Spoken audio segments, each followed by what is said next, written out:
Let's start this class with the important MCQs related to A Letter to God, which is prescribed in your KVS TGT syllabus. तो KVS TGT में English में आपका ये syllabus included है A Letter to God, जिससे related MCQs आपके exam में आएंगे. तो फ्रेंड्स, हम आज की इस क्लास में कुछ इंपॉर्टेंट MCQs इस चैप्टर से डिस्कस करेंगे, जो कि क्लास 10th का फर्स्ट चैप्टर है इंग्लिश सब्जेक्ट का. और इसके साथ ही साथ TGT के सिलेबस में जो 6 to 10 तक की इंग्लिश के सब्जेक्ट की जो चैप्टर्स आपके इंक्लूडेड हैं आपके सिलेबस में, उन सब का MCQs का डिस्कशन आपको इस चैनल पे वीडियोस के थ्रू, लाइव क्लासेस के थ्रू मिलेगा. और साथ ही साथ हम KVS PGT का भी सिलेबस डिस्कस करेंगे, तो उसको भी आप ध्यान दीजिएगा. उसके चैप्टर्स अब मैं MCQs के फॉर्म में उसके MCQs डिस्कस करूंगी चैप्टर्स के, तो बने रहिएगा चैनल के साथ में. और साथ ही साथ क्वेश्चन का आंसर भी करिएगा, क्योंकि ये चैप्टर आपने पढ़ लिया है, ये आप स्टोरीज की जानते होंगे. तो सबसे पहले क्वेश्चन की तरफ चलेंगे. Where was Lencho's house? यहाँ पे बात हो रही है कि लेंचो का जो हाउस था, जो मेन कैरेक्टर है इस सब स्टोरी का, अ लेटर टू गॉड का, उसका हाउस कहाँ पे था, उसका घर जो था वो कहाँ पे लोकेट था, कहाँ पे उसको सिचुएट किया गया था. Bottom of the hill, top of a hill, top of a plateau या इन अ सिटी. तो आंसर इसका ऑप्शन बी होगा, क्योंकि उसका जो घर था वो था टॉप ऑफ अ हिल. जल्दी जल्दी से हम आंसर करेंगे क्वेश्चन का. नंबर सेकंड क्वेश्चन की बात करते हैं. What was the only thing that the earth needed according to Lencho? Lencho के अकॉर्डिंग उसकी जो जमीन जहां पे उसने फसल उगाई थी, उसके लिए सबसे ज्यादा जरूरी क्या चीज था? यहाँ पे देखिए फसल का मेंशन नहीं है, बस फील्ड दिया गया है. अर्थ को क्या जरूरत थी लैंचो के according? A shower, snowfall, strong winds या सनलाइट. तो ऑप्शन ए करेक्ट होगा, क्योंकि शावर की ज्यादा नीड थी. जो उसकी फसल थी वो सूख रही थी, और उसकी फसल को उस टाइम पे अच्छी क्रॉप के लिए, अच्छी फसल के लिए, जो उसको पैसे अच्छे दे, उसके लिए क्या जरूरी था कि एक हल्की सी बौछार हो जाती पानी की, जो कि रेन के माध्यम से होती, रेन के थ्रू होती, तो वो उसके क्रॉप के लिए और उस अर्थ के लिए बहुत ही फ्रूटफुल होता. Next number question number 3. Why was लैंचो satisfied on seeing a new tractor in his field, on seeing a new buffalo, on seeing the field of a ripe corn with flowers?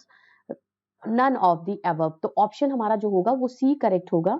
Lencho क्यों satisfied था? क्योंकि वो बहुत खुश था कि इस बार की फसल, जो उसकी कॉर्न की खेती है, वो बहुत अच्छा पैसा दे करके जाएगी, क्योंकि उसका जो कॉर्न था वो पक चुका था और वो फ्लावर्स के साथ में था. तो वो बहुत अच्छे कॉर्न, जो एक अच्छा पैसा, एक अच्छा रिटर्न दे के जाती है, ऐसी कॉर्प उसकी हो चुकी थी, ऐसी उसकी फसल हो चुकी थी. और वो फसल कौन सी थी? कॉर्न की फसल थी. ये भी आप ध्यान दीजिएगा. तो why was Lancho satisfied? Lancho was satisfied on seeing the field of ripe corn with flowers. Number 4 question को देखते हैं. नंबर 4 है, where did Lancho expect the downpour to come from? लैंचो क्या एक्सपेक्ट करता है कि जो बौछार या डाउनपोर होने वाला था, जो बारिश होने वाली थी, वो किस तरफ से आ रही थी, वो क्या चीज एक्सपेक्ट कर रहा था, किस डायरेक्शन की बात यहाँ पे हो रही है? North, north east, north west या साउथ ईस्ट? तो ऑप्शन हमारा बी करेक्ट होगा. नॉर्थ ईस्ट के बारे में वो बात कर रहा है कि Lencho was expecting that the downpour will come from north east. North east दिशा में से, मतलब उत्तर पूर्व दिशा से डाउनपोर होगा, जो वो एक्सपेक्ट कर रहा था. नंबर 5 की बात करते हैं question. What did लैंचो hope for? लैंचो का क्या था होप, किस चीज का एक्सपेक्टेशन कर रहा था? अभी ये लास्ट क्वेश्चन से हमारा मिलता है, अभी हमने डिस्कस किया था इसके पहले. A good shower of a rain for his crop. This would be the answer. Option A is the correct answer of question number 5. Question number 5 का जो ऑप्शन ए है कि किस चीज का, कि वो जो होप कर रहा था, आशा कर रहा था, कौन सी वो चीज थी? That was a good shower of rain for his crop. उसकी फसल के लिए बहुत अच्छे, मतलब एक बारिश की अच्छी, जो एक शावर होती है, एक बौछार होती है, उसके लिए वो होप कर रहा था कि एक अच्छी बारिश हो जाती, तो ये जो मेरी राइप कॉर्न की फसल है with flowers, that would be the best crop and it will give a good return to me. एक अच्छी रिटर्न भी मुझको दे करके जाएगी. आगे बात करते हैं, नंबर 6 क्वेश्चन को देखते हैं. Why did Lencho need money? अब क्या है यहाँ पे क्वेश्चन बन गया, देखिए मैंने according to the story question नहीं रखा है, रैंडम क्वेश्चन रख लिया है कि पूरी स्टोरी से कहीं से भी ये क्वेश्चन पूछ सकता है आपका. तो ये क्वेश्चन का आंसर आपको बताना है कि why did Lencho need money? To buy a tractor, to save his family from hunger, to buy a new phone या टू बाय अ बफेलो। तो ऑप्शन बी के करेक्ट करेंगे हम, क्योंकि लैंचो को किस लिए जरूरत थी मनी की? वो जरूरत थी मनी की क्योंकि उसकी फसल जो थी वो जो हेल स्टॉर्म था, जो एक ओले की ओले का तूफान था जिसने उसने की फसल को खराब कर दिया था। अब अपनी फैमिली को हंगर से बचाने के लिए, से भूख से बचाने के लिए उसको उसको फसल की नीड थी, उसको पैसे की नीड थी। और वो क्या, वो इसीलिए किस चीज मनी का क्यों वेट कर रहा था या मनी को क्यों जरूरत थी उसकी? To save his family from hunger. Next number question को देखते हैं। Number 7 question, who read the letter send by Lencho? Lencho के द्वारा लिखा गया जो लेटर था उसको कौन पढ़ता है? His wife, postmaster, one of the farmer या गॉड? तो ऑप्शन बी करेक्ट होगा। आप सभी इस आंसर को जानते हो। देखिए ऐसे क्वेश्चन के आंसर आएंगे तो ऑप्शन बी को हम टिक करेंगे, the post master. Option B is the correct answer of this question. अगले क्वेश्चन को देखते हैं। Number 8, Lencho started writing a letter to God on Monday morning, Sunday morning, Saturday morning या Sunday afternoon? आपको बताना है लैंचो ने जब उसकी फसल खराब हो गई थी और उसने डिसाइड किया that I will write a letter to God to help me with money, तो उसने क्या बोला कि जब लेटर लिखना स्टार्ट करता है तो वो कौन सा दिन था? तो ऑप्शन हम यहाँ पे बी को टिक करेंगे, Sunday morning was the day जब वो लेटर लिखना स्टार्ट करता है। अगले क्वेश्चन की देखेंगे। Number 9 question, what is the irony in this lesson? आपको बताना है इस लेसन में आयरनी क्या है, व्यंग्य की बात क्या है एक तरीके से। Lencho was sad after the hail storm even though he was the one waiting for a shower? या ऑप्शन बी है, postmaster laughed at Lencho but still helped arrange money for him? Option C, Lencho blamed the post office employees who in fact helped him? या option D है, there is no irony in this lesson? तो option इसमें जो correct answer होगा वो आपको पता होगा और हम डिस्कस कर लेते हैं इसको। ये है हमारा option C. Option C is the correct answer. क्या बोलता है, क्या है आयरनी इस लेसन में? Lencho blame the post office employees who in fact helped him. In fact जो लैंचो था वो क्या करता है, लैंचो हेल्प मांगता है ईश्वर से, तो वो एक लेटर लिखता है। बट ईश्वर तो उसके लेटर का जवाब नहीं देता है, मतलब वो दैट कि आप ईश्वर को कोई लेटर नहीं पोस्ट कर सकते हो। तो ये क्या होता है, आयरनी यहाँ पे क्या होता है कि वो पोस्ट ऑफिस के जो एम्प्लॉइज होते हैं उसकी हेल्प करते हैं, उसको जो पेसोज होती है उसकी कलेक्ट करते हैं और उसको देते हैं on the behalf of God, God की तरफ से। बट क्या होता है कि वो ये सब चीजें नहीं जानता है और यही आयरनी है इस चैप्टर का कि वो ब्लेम करता है कि उसको गॉड ने उसकी पूरी मदद की होगी, बट जो ऑफिसर थे, जो पोस्ट ऑफिस के एम्प्लॉइज थे, उन्होंने कहीं ना कहीं एक तरीके से ट्रिकरी किया है, एक तरीके से पैसे कुछ निकाल दिए हैं और इसमें से जो 100 पेसोज में से 70 पेसोज ही उसको मिले हैं, तो 30 पेसोज कहीं ना कहीं ऑफिस के जो एम्प्लॉइज थे, पोस्ट ऑफिस के एम्प्लॉइज, उन्होंने अपने आप में बांट लिया होगा। जबकि ये होता है कि वो ऑफिस के एम्प्लॉइज ही कलेक्ट करके उसको देते हैं और ये चीज उसको नहीं पता होती है और यही इस चीज का आयरनी है। इवन जो उसकी हेल्प करता है उसी को वो ब्लेम करता है। That is the irony in this lesson. Number 9 का जो आंसर होगा वो सी होगा। नंबर 10 को देखते हैं। The field of corn dotted with flowers means that not a single flower was bigger than a dot. अब यहाँ पे देखिए डॉटेड, ऐसे भी क्वेश्चंस आ सकते हैं। कॉर्न डॉटेड विथ फ्लावर का मतलब आपको बताना है, इसका मीनिंग बताना है, इस चैप्टर के रेफरेंस में बताना है। Okay, not a single flower was bigger than a dot, the flowers were scattered across, या है the flowers were in a shape like dot, the flowers had shrunk in size। तो यहाँ पे होगा ऑप्शन बी करेक्ट होगा। Dotted with flower मतलब होता है फील्ड विथ फ्लावर, मीन्स पूरी तरीके से एक गुच्छे बने हुए थे, एक तरीके से पूरा भरा हुआ था जो उसकी फसल थी, उसकी कॉर्न की जो फसल थी, कॉर्न की जो खेती उसने की थी, that was dotted with flowers, mean that was all around across the field flowers were scattered, पूरी तरीके से बिछा हुआ था जो फ्लावर थी, जो फूल था कॉर्न का, वो पूरी ऊपर तक पूरी फसल पे वो बिछा हुआ था, ऐसा लग रहा था। नंबर 10 का ऑप्शन बी हमारा करेक्ट होगा। अगले क्वेश्चन को देखते हैं। Which crop was growing on Lencho's field? देखिए इस क्वेश्चन के बारे में जैसे मैंने बताया रैंडम हम क्वेश्चन यहाँ पे पिक किए हुए हैं इस क्वेश्चन, इस चैप्टर के रिगार्डिंग। तो यहाँ पे जो है आपको बताना है कि कौन सी कॉर्प जो थी, कौन सी फसल जो थी, कॉर्प मीन्स फसल यहाँ पे होगी, तो कौन सी फसल जो थी वो वहां पे उसके फील्ड में जो थी, लैंचो के फील्ड में वो उग रही थी? कॉर्न, पार्ले, राइस या नन ऑफ दी अबव? तो ऑप्शन हम ए को टिक करेंगे। ऑप्शन ए मीन्स कॉर्न की खेती, भुट्टे की खेती हो रही थी, तो ऑप्शन ए हमारा इसका आंसर करेक्ट है। नंबर 12 है what destroys Lencho's field? Heavy rainfall, hail storms, landslide या है फ्लड? तो किस चीज ने लैंचो के फील्ड को डिस्ट्रॉय किया, मीन्स लैंचो की खेती को जो था वो बर्बाद किया है? आपको आंसर देना है इसका। हैवी रेनफॉल, हेल स्टॉर्म और लैंडस्लाइड, फ्लड? तो आप सभी जानते हो जो ओले की बौछार थी या ओले की जो बारिश हुई थी, तो ऑप्शन बी को हम करेक्ट करेंगे, ओला जिसको बोलेंगे, ठीक है, जो फसल के लिए बहुत ही नुकसानदायक होता है, बहुत ही हार्मफुल होता है। वो पूरी फसल, जो पकी फसल होती है, उसको पूरे तरीके से गिरा देता है, बर्बाद कर देता है। और वो अभी भी ये एक सही चीज है कि आपकी फसल कभी भी बारिश या बहुत ज्यादा बारिश, जो रिक्वायर्ड बारिश है, रिक्वायर्ड रेन है, वही होनी चाहिए। इससे ज्यादा बारिश नहीं होनी चाहिए या ओला तो बिल्कुल ही नहीं पड़ना चाहिए फसल पे। तो ये चीज है, ये आंसर हमारा करेक्ट होगा, option B. Number 13, we have here question. What did Lencho compare the large raindrops with? जो लार्ज रेनड्रॉप्स गिर रही थी उसकी फसल पे, तो लेंचो ने उसको किससे कंपेयर किया था? आपको इसका आंसर देना है। सिल्वर कॉइन्स, पर्ल्स, डायमंड्स या न्यू कॉइन्स? तो ऑप्शन ए है हमारा, option D is the answer. New coin से उसको जो था वो रेनड्रॉप्स जो थे, लार्ज रेनड्रॉप्स, उनको न्यू कॉइन से कंपेयर किया था। तो यहाँ पे कंपैरिजन या एक तरीके से सिमिली या आपका मेटाफर जो होगा, ये आपका जो होगा, ये फिगर ऑफ स्पीच यहाँ पे कम होगा। मेटाफर से इससे रिलेटेड भी क्वेश्चन पूछा जा सकता है कि कौन सा फिगर ऑफ स्पीच यूज हुआ है।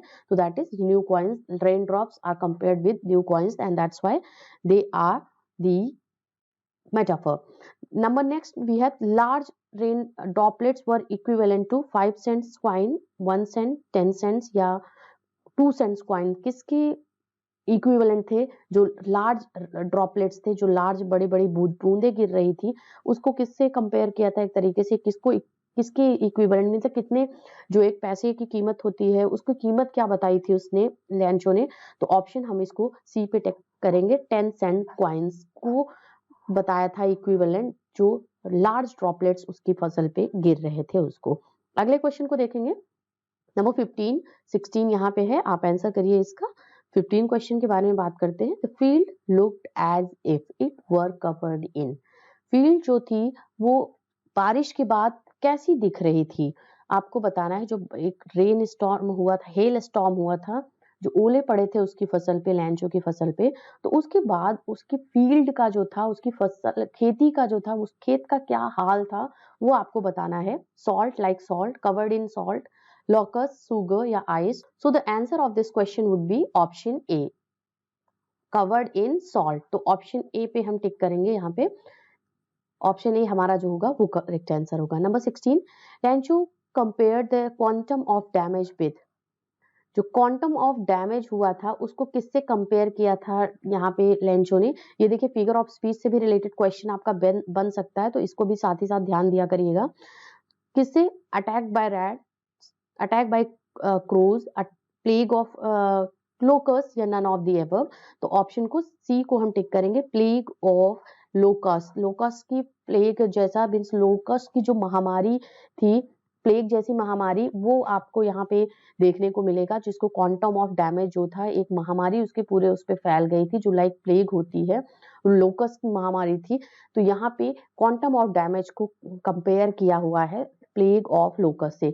Next number 17 question, why what was the only hope left in the hearts of Lencho's family? Lencho की जो फैमिली थी, उनके दिलों में या उनके जो मन में, उनके इमोशंस पे कौन सी एक ओनली होप था, कौन सी एक इकलौती एक आशा थी जो बची हुई थी उनके दिलों में? आपको उसका आंसर देना है। Compensation from government, option B है help from farmers association, option C help from god, या ऑप्शन डी है there was no hope left? तो ऑप्शन सी को करेक्ट करेंगे, क्योंकि अब सिर्फ किसकी मदद की होप थी? उनको किसका था कि कौन हमारी मदद करेगा? वो कौन था? Option C, help from god, means ईश्वर से अब मदद लेना। एक सिर्फ ऑप्शन, एक सिर्फ होप बचा हुआ था उनके पास। तभी उसने क्या लिखा? A letter to God. इसी से किसका, इस स्टोरी का एक तरीके से नाम इसका पड़ा है लेटर टू गॉड। ईश्वर के नाम एक पत्र उसने लिखना स्टार्ट किया, क्योंकि अब उसको सिर्फ ईश्वर के मदद की आशा थी कि ईश्वर will help me us and अब हमें भूखा नहीं मरना पड़ेगा, ईश्वर हमारी मदद करेगा, क्योंकि हमारी फसल जो है अब वो पूरी तरीके से खराब हो चुकी है, तो कोई और तो हमें हेल्प करेगा ही नहीं, बस ईश्वर के ऊपर हमारी जो आशा है वही है। तो वो और उसकी फैमिली की, लैंचो और उसकी फैमिली की यही सिर्फ एक होप होती है कि that God will help us. Next number question, how much money did लैंचो ask for. अब आप ये क्वेश्चन बहुत ही इंपॉर्टेंट है, how much money did लैंचो ask for. तो ऑप्शन ए हमारा करेक्ट होगा 100 पेसोज। ओके, ऑप्शन ए क्या है, 100 पेसोर की रिक्वायरमेंट थी और उसने ईश्वर से क्या मांगा कि ईश्वर हमें 100 पेसोज दे दीजिए, जिसमें हमें आपको मैं अपनी फसल भी फिर से एक तरीके से प्लांट करूंगा और अपनी फसल फिर से उगाऊंगा, ग्रो करूंगा और अपनी फैमिली का भरण पोषण भी करूंगा, अपनी फैमिली को हंगर से भी बचा सकता हूँ पूरे साल तक, जब तक हम मेरी दूसरी फसल तैयार नहीं हो जाती। तो इसीलिए उसने 100 पेसोज की उसको रिक्वायरमेंट थी और ईश्वर से उसने 100 पेसोज ही मांगा था। अगला क्वेश्चन है 19 number question, how did Lencho decide to contact his last resort. यहाँ पे लास्ट रिसोर्ट का जो होता है, लास्ट जो उनकी उसकी मदद के लिए जो होता है, उसको किस तरीके से कांटेक्ट करने की कोशिश करी है, मीन्स ईश्वर से किस तरीके से कांटेक्ट करने की कोशिश करी है, by visiting them personally, through a letter, through email या थ्रू फैक्स। तो ऑप्शन है बी हमारा correct, through a letter, and that's why he wrote down a letter, that was a letter to God. Next number question number 20 है, what was the immediate reaction of a postman on seeing the letter। सबसे पहला जो reaction था जब postman ने उस letter को देखा, जहां पे जो एड्रेस में लिखा था a letter to God, तो उसमें क्या था, पहला रिएक्शन पोस्टमैन का क्या आया, laughed wholeheartedly, cried, felt sad about what happened, felt empathetic। तो आपका होगा ऑप्शन है laughed wholeheartedly, क्योंकि ऐसा कोई लेटर उसको अपनी लाइफ में नहीं मिला था जो पोस्टमैन था, जब उसने पोस्ट बॉक्स से जो था उससे लेटर निकाला और उसमें देखा लेटर टू गॉड के नेम से एड्रेस किया गया है ये लेटर, तो उसने कहा कि मुझे तो अभी तक नहीं पता है कि ईश्वर का पता और ठिकाना क्या है, ईश्वर का मैं इस लेटर को कहाँ ड्रॉप करूँ, किस एड्रेस पे ड्रॉप करूँ। तो वो एक तरीके से उसका जो दिल था वो बहुत तेजी से हंसा, बहुत दिल से, बहुत खुलकर हंसा कि ये लेटर मैं कहाँ पोस्ट करूंगा और ये किसने ऐसी बेवकूफी करी है कि एक ईश्वर के लिए पत्र लिखा हुआ है। तो ऑप्शन ए होगा 20 नंबर क्वेश्चन का करेक्ट आंसर। अगला देखते हैं number 21, the postmaster was fat, amiable, amiable, what is the meaning of amiable. इसका मीनिंग आपको बताना है। ऐसे क्वेश्चन बन सकते हैं आपके, कुछ कुछ क्वेश्चंस आपके जो डिफिकल्ट वर्ड्स होंगे उससे रिलेटेड बन सकता है, या तो उसका मीनिंग पूछ सकता है, जैसे इसका सिनोनिम पूछ रहा है इसमें, या आपसे एंटोनिम्स भी पूछ सकता है। तो जो उसके विलोम शब्द होते हैं और पर्यायवाची शब्द, ये जरूर ध्यान दीजिएगा। तो ऑप्शन ए होगा, एमेबल का जो मतलब होता है रूड होता है, हेल्पफुल होता है, फ्रेंडली, एंथुसियास्टिक होता है। तो ऑप्शन सी हमारा होगा फ्रेंडली। ठीक है, option C is the correct answer. वो बहुत ही एक तरीके से मैत्रीय था, बहुत ही फ्रेंडली था, जो हम बोलते हैं ऐसे नेचर का। वो जो पोस्टमैन था, पोस्ट मास्टर जो था, वो फैट फैट था, but he was very friendly in nature. तो ऑप्शन सी हमारा करेक्ट आंसर है। अगले क्वेश्चन को देखते हैं number 22, why did the post master decide to reply the Lencho's letter. Lencho के लेटर को क्यों रिप्लाई करने के लिए उसने डिसाइड किया पोस्ट मास्टर ने, जब उस लेटर को देखा तो वो आंसर है, he was a good man, he felt apathetic, he perceives Lencho's faith in, he preserve Lencho's faith in god, या ऑल ऑफ द अबव। तो ऑप्शन सी को करेक्ट करेंगे, क्योंकि वो नहीं चाहता था, जो पोस्ट मास्टर था ये बहुत ही एक एमेबल, एक फ्रेंडली नेचर का था, तो वो नहीं चाहता था कि किसी बंदे का जो एक फेथ है गॉड के लिए वो कहीं भी डगमगाए, कहीं भी चूक करे।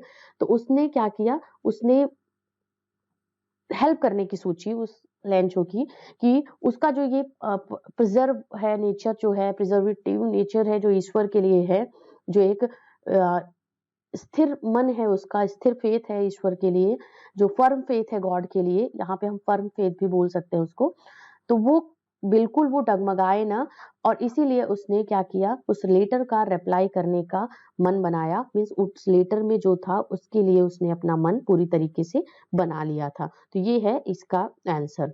नंबर आगे देखेंगे, नंबर 23 क्वेश्चन का answer, on seeing the letter the postmaster was moved by Lencho's unwavering faith, handwriting, love for God या डिटर्मिनेशन। तो क्या होगा, अनवेवरिंग फेथ के बारे में, मीन्स एक अटल जो उसका विश्वास था, यहाँ पे होगा अटल जो विश्वास था उसका ईश्वर के लिए, एक आस्था जो थी, आस्था की बात करते हैं फेथ यहाँ पे, उसको देख करके वो मूव डाउन हो गया कि इस लेटर में कितने मन से, कितने इमोशंस के साथ में ये लेटर, कितनी एक आप इनोसेंस के साथ में ये लेटर लिखा है इस बंदे ने, और इसी वजह से वहां पे जो पोस्ट मास्टर का जो हार्ट होता है उसकी वजह से वो मूव डाउन हो जाता है, और ये हमारा यहाँ पे आंसर है। अगले क्वेश्चन को देखते हैं। Number 24 we have the question, what else did the reply demanded apart from goodwill, ink and paper? Last call, money, god signature या new seeds? Option B is the answer, money. Money क्या, पैसे की जरूरत थी तो 100 pesos required apart from all this.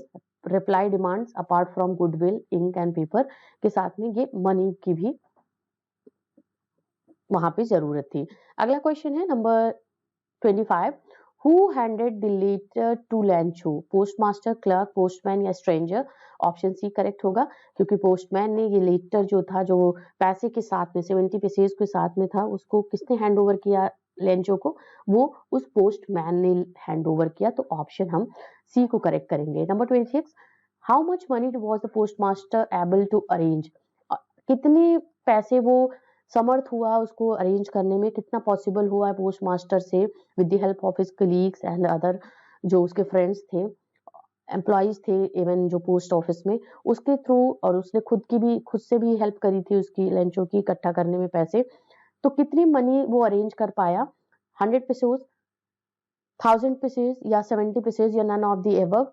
तो यहाँ पे होगा ऑप्शन सी हमारा, 70 पेसेस तक वो अरेंज कर पाया। अभी भी कितना रिमेनिंग था? 30 रिमेनिंग था, 30 पेसोस रिमेनिंग था, क्योंकि 100 पेसोस की मांग की थी, डिमांड की थी as a help from god by the Lencho's. Next number 27 we have here, what did postmaster feel on experiencing Lencho receive the letter? Contented, proud, overwhelmed, all the above? Postmaster ने क्या feel किया कि जब वो Lencho का receive करेगा letter, उसको क्या फील हुआ कि वो क्या ऐसा क्या वो एक्सपीरियंस करेगा? Option A is the answer, contented feel करेगा कि हाँ वो अब क्या होगा, लेंचो होगा संतुष्ट हो जाएगा कि हाँ मुझे एटलीस्ट इतने पैसे की मदद मिली।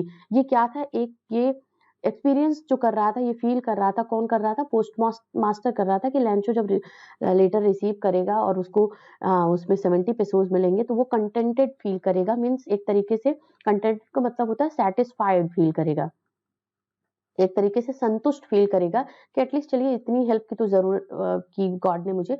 बट ऑन द रिवर्स क्या हुआ कि वो बहुत ही ज्यादा एंग्री हो गया, डिसअपॉइंटेड हो गया लेंचो, जब उसने देखा कि अभी भी 30 पेसोस रिमेनिंग है। नंबर 28 क्वेश्चन को देखते हैं, what did Lencho mean by the rest?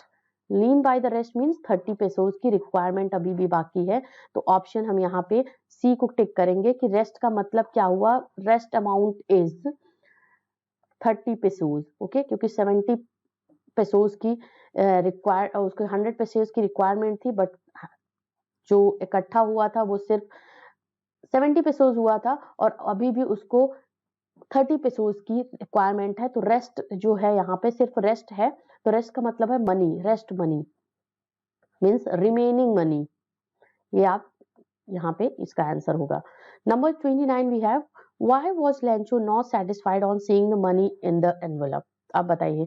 देखिए, ये देखिए आ गया यहाँ पे कि लेंचो जो था वो सेटिस्फाइड क्यों नहीं हुआ जब उसको लेटर में, इनवेलप में, लिफाफे में उसको पैसे मिले और वो सेटिस्फाइड नहीं हुआ, तो उसका क्या रीजन था? क्या था reason? He was too sad to acknowledge it, he had unwavering faith in God, he was an ungrateful man, none of the reason। ये क्या हुआ? Option B, he had unwavering faith in God, क्योंकि उसमें एक अचल जो विश्वास था, अडिग जो आस्था थी ईश्वर के लिए, उसको पे वो सरप्राइज नहीं हुआ कि यस मैंने ईश्वर से हेल्प मांगी थी तो ईश्वर तो मेरी हेल्प करेंगे, तो ऐसा उसके लिए कोई नई बात नहीं थी, कुछ ऐसा सरप्राइजिंग नहीं था कि अरे मैंने मांगा और ईश्वर ने मुझे दे दिया, क्योंकि उसकी जो आस्था थी उसने उसको सरप्राइज नहीं किया, और वो था कि yes he had a firm faith, he had a very strong faith in God, and that's why he was not surprised on seeing money in the envelope. Number 30 we have the question, Who, how did he feel when he counted the money? अब बताइए, जब उसने count किया, envelope में पैसे देखे, तो वो तो एक तरीके से वो था, वो इतना वंडर, इतना सरप्राइज नहीं फील किया, बट जब उसने काउंट किया मनी तो वो क्या फील किया उसने? ग्रेटफुल, जॉय, रिलीव्ड या एंग्री? ऑप्शन डी पे हम टिक करेंगे, क्योंकि एंग्री फील किया, क्योंकि उसको लगा कि मेरे जो पेसोज थे ईश्वर ने मुझे पूरी हेल्प की होगी, 100% की होगी, मुझे 100 पेसोज दिए होंगे, बट कहीं ना कहीं ये ट्रिकरी करी है, चीटिंग करी है, पोस्ट ऑफिस के जो एम्प्लॉयज हैं उन्होंने की है, और वो एंग्री इसीलिए था कि उसके पैसे निकाल लिए गए हैं। ठीक है, ये है answer. 31 we have, what did Lencho think of the post office employees? अब यहाँ पे ये क्वेश्चन बन गया कि जब उसको एंग्री हुआ कि मेरे 30 पेसोज कहीं ना कहीं निकाल लिए गए हैं इन एम्प्लॉयज के थ्रू, तो वो कैसा फील कर रहा था, उसने क्या फील किया उस एम्प्लॉयज के बारे में जो पोस्ट ऑफिस में काम करते थे, उनके बारे में क्या सोचने लगा वो?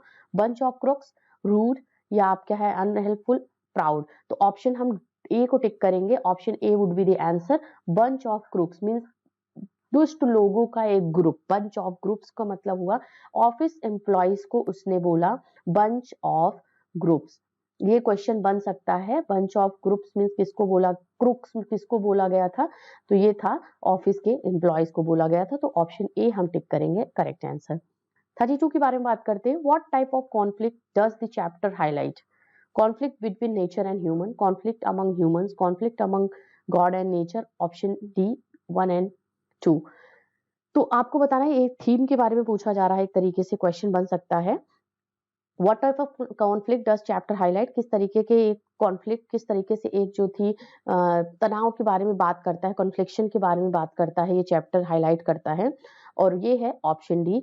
ऑप्शन 1 एंड 2 को करेक्ट करेंगे, conflict between nature and human और कॉन्फ्लिक्ट अमंग ह्यूमंस, क्योंकि ह्यूमंस जो क्लैंचो एक ह्यूमन बीइंग था, ऑफिस जो पोस्ट ऑफिस के एम्प्लॉयज थे वो भी ह्यूमन बीइंग थे, तो यहाँ पे उनको यकीन नहीं था कि एक दूसरे पे जो लेंचो का जो विश्वास होता है वो गॉड पे कहीं ज्यादा होता है in place of human beings, तो कॉन्फ्लिक्शन ह्यूमन का था इसमें, आप समझ सकते हो, जो कि रिलेशनशिप था एक लेंचो और पोस्ट ऑफिस के एम्प्लॉयज का, और इसके साथ ही साथ नेचर और ह्यूमन का, कि लेंचो का जो रिलेशनशिप था नेचर के साथ में, वो एक्सपेक्ट करता है एक गुड शावर, एक लाइट शावर का वो एक्सपेक्ट करता है, बट उसकी जगह पे हेल स्टॉर्म्स हो जाते हैं, तो ये भी कन्फ्लिक्शन है नेचर और ह्यूमन के बीच में, मीन्स प्रकृति और इंसानों के बीच का ये कन्फ्लिक्शन था जो कि इस चैप्टर में हाईलाइट किया जाता है, और इंसान से इंसान के बीच में का जो कन्फ्लिक्शन था वो भी इस चैप्टर में हाईलाइट किया जाता है, इसीलिए 32 का आंसर हमारा ऑप्शन डी होगा। 33 we have, what did Lencho ask for in the second letter? अब क्या कहता है, जब सेकंड लेटर फिर से लिखता है, क्योंकि वो 30 पैसेज जो उसके रिमेनिंग थे उसके बाद वो फिर से लिखता है जब उसमें, तो उसमें क्या वो डिमांड करता है, किस चीज के बारे में बोलता है? More money, remaining amount and not sent it by mail, remaining amount and send it by mail only, he didn't ask for anything। तो ऑप्शन बी करेक्ट होगा, क्योंकि वो बोलता है कि अब तो रिमेनिंग अमाउंट मुझे दीजिए लेकिन इसको मेल के थ्रू मत भेजिएगा, मींस पोस्ट ऑफिस के थ्रू इसको मत भेजिएगा, जो रिमेनिंग अमाउंट होगा मेरा, मैं लेटर फिर से लिख रहा हूँ और मुझे 30 पेसोज की रिक्वायरमेंट है, और जो रिमेनिंग मेरे पेसोज थे, क्योंकि मैं 70 पेसोज में अपनी फैमिली फसल नहीं लगा सकता, और साथ ही साथ अपनी फैमिली का पूरे साल तक जो फूड पूरा एक तरीके से उसको अरेंज नहीं कर सकता हूँ, तो इसीलिए मुझे 30 पेसोज की रिक्वायरमेंट है, जो रिमेनिंग अमाउंट है मेरा, और प्लीज इसको मेल से मत सेंड करिएगा, मींस इसको पोस्ट ऑफिस के थ्रू मत भेजिएगा। तो ये उसकी जो होती है रिक्वायरमेंट होती है, तो वो अपने सेकंड लेटर में इस चीज की इच्छा जो होता है वो जाहिर करता है, वो लिखता है। 34 के बारे में बात करके, what is the irony in this lesson? फिर हमने बात की, यही है कि postmaster Lencho was sad, यहाँ पे होगा Lencho blame the post office employees who in fact helped him, तो ऑप्शन सी को हम करेक्ट करेंगे यहाँ पे। अगला है 35, which literary device has been used in they are new coins? अभी हमने बात की थी इसके बारे में, तो सिमिली, मेटाफर, पर्सोनिफिकेशन, एलिट्रेशन, तो ऑप्शन बी को करेक्ट करेंगे। मेटाफर, जो न्यू ड्रॉप्स थे जो वो न्यू कॉइन्स थे वहाँ पे कंपेयर किया जा रहा है विदाउट उसको, वही चीज समझा जा रहा है यहाँ पे न्यू कॉइन्स। तो यहाँ पे new coins without using like and edge, तो that's why option B metaphor होगा करेक्ट आंसर। नंबर 35 के बाद 36, who is the author of this lesson of the lesson a chapter to God.